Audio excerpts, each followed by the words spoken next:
এবং কেউ যেন কখনো বাংলাদেশ পন্থার বাইরে গিয়ে কোনো দলীয় পন্থায় তার কার্যক্রম করার সুযোগ। সেনাবাহিনী বাংলাদেশের সার্বভৌমত্ব রক্ষা করবে, সেনাবাহিনী বাংলাদেশের সাধারণ মানুষের পাশে থাকবে, সেনাবাহিনী বাংলাদেশের মানুষের বিপদে আপদে তার পাশে থেকে সে সবাই হচ্ছে বাংলাদেশের সকল প্রশাসনিক কর্মকাণ্ড চলমান থাকে। তো প্রশাসনের একটি সেক্টরে থেকে তারা যেন কখনো কোনো প্রকার দলীয় এজেন্ডা বাস্তবায়ন করতে না পারে, বাংলাদেশ পন্থার বাইরে গিয়ে কোনো প্রকার অন্যায় জুলুম।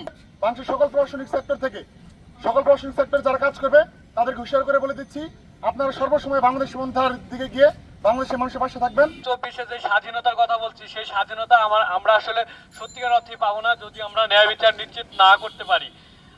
বিনতে পারি না। যুগ্ম সদস্য সচিব, বাংলাদেশ গণতান্ত্রিক ছাত্র সংসদ।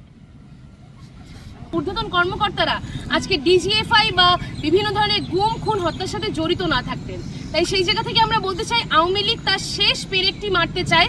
এই যে গুম ছিল না, বরং তাদের আন্ডারে যারা কাজ করতেন তারাও পর্যন্ত তাদের ব্যাপারে কোনো ধরনের অভিযোগ, কোনো ধরনের প্রমাণ দিতে এখনো পর্যন্ত ব্যর্থ হয়েছেন এবং তাদের মধ্যে যথেষ্ট অপারগতা, যথেষ্ট করতে পারতেন। আপনারা যদি ইলিয়াস আলীর মতো নেতাদের লাশ ওইভাবে গুম করতে পারতেন, আমরা বিশ্বাস করি আপনারা এখনো সেই সকল অভিযুক্ত সেনা সদস্যদেরকেও খুঁজে আনতে পারবেন বিচারের। আপনারা তাদেরকে পলাতে দিচ্ছেন, এই সবকিছু আমরা বুঝি, এই সবকিছু এই ছাত্র সমাজ বুঝে। আপনাদেরকে আদালত ছেড়ে দিলেও ছাত্র সমাজ আপনাদেরকে কোনোদিনও ছেড়ে দেবে না।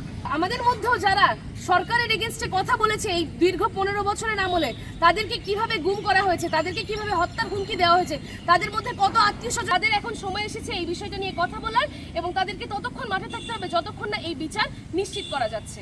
ধন্যবাদ। গুম কমিশনের যে রিপোর্টটা আমাদের সামনে এসেছে, সেখানে দেখা যায় যে রাষ্ট্রীয় বাহিনী যারা সেনাবাহিনীর সাথে সদস্য যারা আছে, তারাই দেখা যায় যে এই সমস্ত গুম খুনের সাথে যুক্ত ছিল। তাদের জনগণদের নিরাপত্তা নিশ্চিত করার কথা, সেইখান থেকে বেরিয়ে গিয়ে তারা কোনো একটা দলের এজেন্ডা সার্ভ করতে গিয়ে যে এই যে মানবতা বিরোধী অপরাধে অভিযুক্ত সেনা কর্মকর্তাদের বিচার নিশ্চিত, তারা কিভাবে নির্বিচারে, তারা নৃশংসভাবে কিভাবে বিচার বহির্ভূত হত্যাকাণ্ড চালিয়েছে। আমরা দেখেছি এই বিচার বহির্ভূত হত্যাকাণ্ডের মধ্যে কোনো দলের নেতাকর্মী কেউই বাদ যায়নি। তাদেরকে নির্বিচারে সেই